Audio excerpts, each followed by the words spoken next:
From Garrison Community in Spanish Town, living in a one-bedroom boardhouse shack, to university graduate and business owner, the guest on today's program shows that everything is possible to those who believe and are willing to persevere and work hard to achieve their goals. Today we will hear the story of Kadi-Ann Gentles, CEO of La Wilson Island Rooms.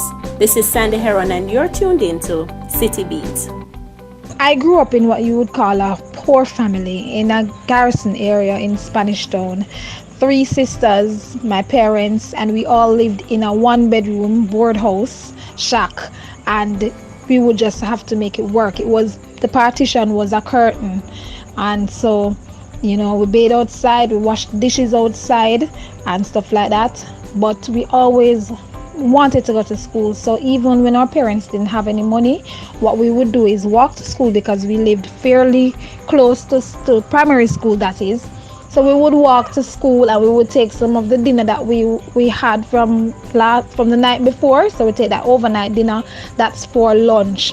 Of course, my big sister and I were going to the same primary school, so I would allow her to take the food, go to her class, hide it with the book and eat, because of course at that age, full of pride and stuff, and we would walk with our igloo full of ice. So we walk to school and we walk back home. My mom really, they didn't have any, they didn't finish high school. They stopped like prep school, not prep school, all age school. So they didn't have much education, but they always had something doing for us to go through. My mom used to sell sheets. She used to make some ugly sheet set for persons who have children who can't afford the upscale ones, and for the persons who live in the red dirt and stuff. Yes, that's the type of sheet set that my mom would make, and they used to call her Stringy at one of the popular stores, because she used to buy the very, very small pieces of fabric in bundles, and she put those together and make patchwork sheet sets. And so that's how I saw her making a living, selling sheet. My father would help her as well. And they would also make bib, what they call bib. It's actually, the apron that the Eagles wear in the market to put their money and stuff in. Right, so that's what they used to sell. And there were times when we even finishing primary school, you pass my common entrance, went to high school, still had struggles. So it was a bit further now, so it wasn't walking distance. I had to sometimes get just the bus fare to go and ask my teachers to help me with lunch and money to come back home. There were times when I would even have to go to the market on a Saturday to sell some of those sheet and bib, so that I could get lunch money for the rest of the week. So I grew up having that, going downtown, going to Spanish Town Market to sell, so that I can ensure that I go to school.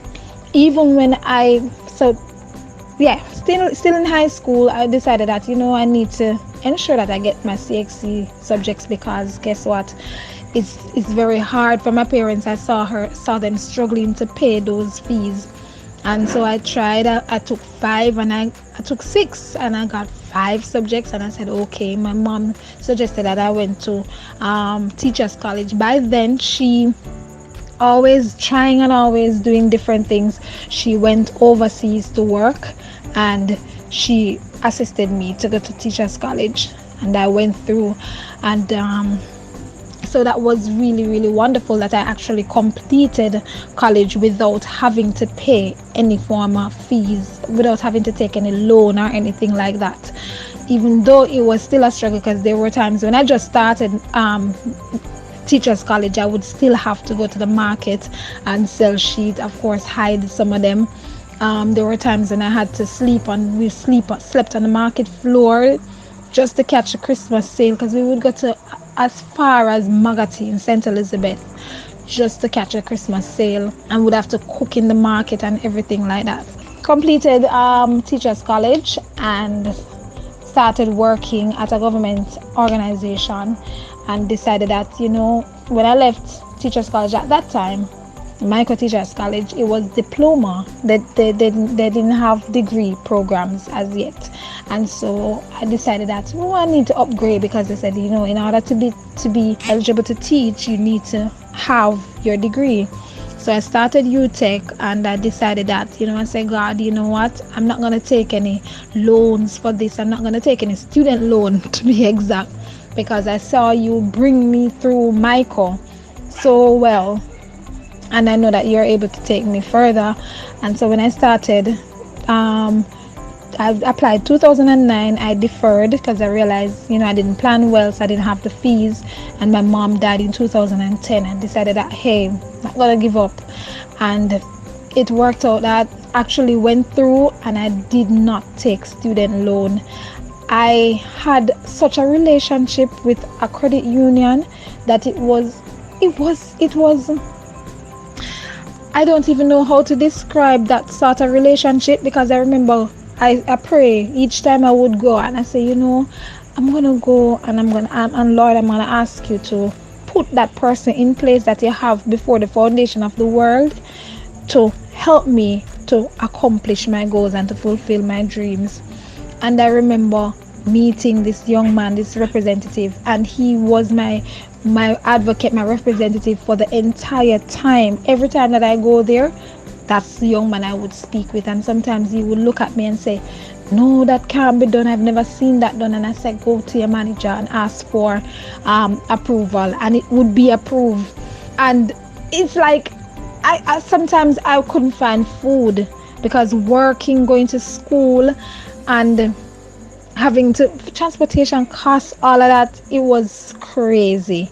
At one point I started living with my aunt, and I said, since I'm sharing rent, it wouldn't be so bad. And it was worse. I couldn't even find food to eat. And there were times when I would be like, I need to go to school today, and I have no money. And I would go to the credit union, and I would tell them that I need some money. So they would ask me, how much is it that you need? Okay, 10,000 can do.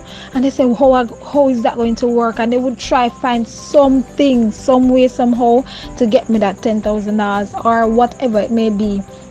Loan within shares, whatever, they find some form, and they would always sign off on those things. And the young man would always come back to me and say, Miss Gentles, you're really God bless. And I say, yeah, I told you that I'm gonna get through. And I said, Lord, I wanted to use that to witness to him as well, to let him know that you are real. And if you're just joining us, we're speaking with Kadi-Ann Gentles, CEO of La Wilson Island Rooms. And she's sharing her story of how her life changed from living in a one-bedroom shack in Spanish Town to being a business owner. Thank God, where I worked, they had a flexi shift just in time when all the pressures of the full-time school, because it was full-time school, full-time work, asked me. I didn't even know it was full-time school, but what a lecturer told me, how is it that you're going to do this? This is full-time. And I said, Miss, but I have to work because I have nobody to support me. So I was like, how is it that I'm going to do this? And right there and then, the government approved for a flexi work hour. That was the first time they've ever done anything like that within a government organization, in terms of having the office hours extended to 7 p.m. Also having the work days extended to a Saturday. And that facilitated me having me writing memos to see, okay, let me work out a schedule. I will work up to such time and work back in my lunch time, and I will work on a Saturday and take no day off, etc. And I would write to HR, and they always approve it. It would always be approved. And that worked out just in time for me to complete a set of course that I had to go through within that time frame. And after a while, it just relinquished. After a while, they said, we're not opening until that time anymore. We're not opening on Saturdays anymore. And I was like, okay, well, thank God. There was even a moment where I was placed in a particular department which allowed me more time to do schoolwork. It allowed me more time to focus on assignments. I would get favor from even my manager, who didn't necessarily like me. But she I don't know, she just had to sign off, she just had to write off on stuff. And I completed that degree within 2 years because, coming from a teacher's college, being advanced, it was, less courses. I got advanced placements. Even going to UTech, it was just God showing up in my midst. Like, at the point of completing, I was told that I need to do what they call work experience, and I was like, really? I have so much experience, plus I already have a diploma. And they said, yeah, you need to do work experience. And that in itself was a testimony, because where my teacher wanted to send me, when I went there, they said that they were already closed off and they wouldn't allow me to get acceptance. And I packed up the documents and I said, okay, thank you so much. I don't know what I'm going to do now, because, it's my last year and everything. And lady said, oh, sorry about that. And she sent me on my merry way and called me back on my phone to bring back the documents. And when I brought the documents back to her, she said to me, I'm not sure. I'm just going to try to contact the head office and see if it is that you can be, you can get acceptance in the program for you to do work experience here. I'm going to try. I'm not sure. But within I think it was 24 hours, within a day, I got a call that I got accepted to work at that place.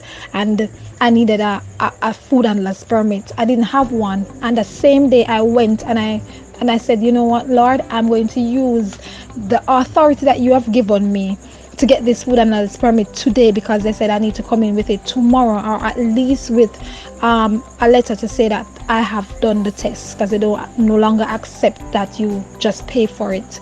And I said, okay, I need to do the test today then. And I went to the place and they said, no, you can't do the test today. I said, who can I speak with? They said, no, the person is not here. So I went to another section and I said, who can I speak with? And they said, they sent me somewhere else, and I went there, and then they sent me somewhere else. And by the time I should go back there, I met just in time to ask the security officer for the name of the person, and the person was walking out and said, you're looking for me? I said, yes, sir, I'm looking for you. I said, I need to do my exam today, and he just signed off on that. And that in and of itself was favor. While I was working, one of my aunts started showing me some things that she's doing. She said, look at my room. My room is filled with cloths, fabrics. And this is what I'm doing.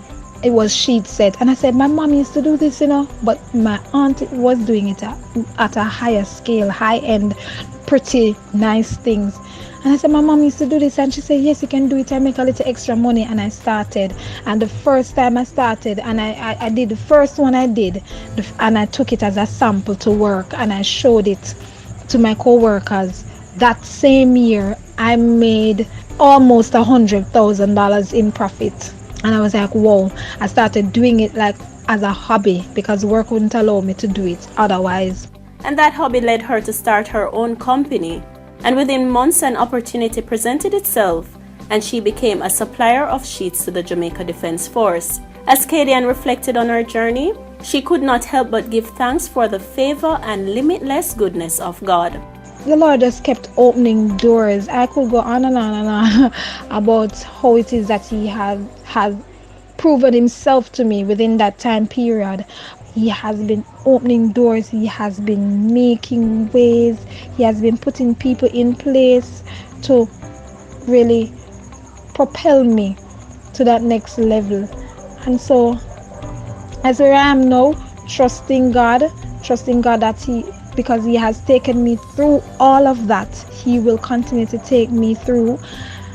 And so the process, I'm still on the journey, and it is still a process, but God has been just awesome.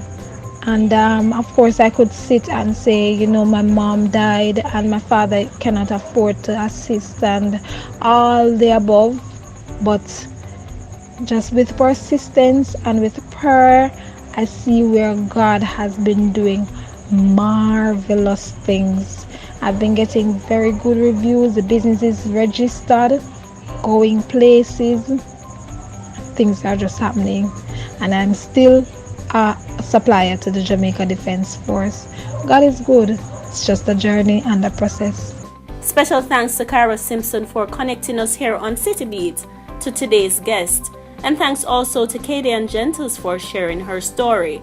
This is Sandy Heron and you have been tuned into City Beat. See you next week.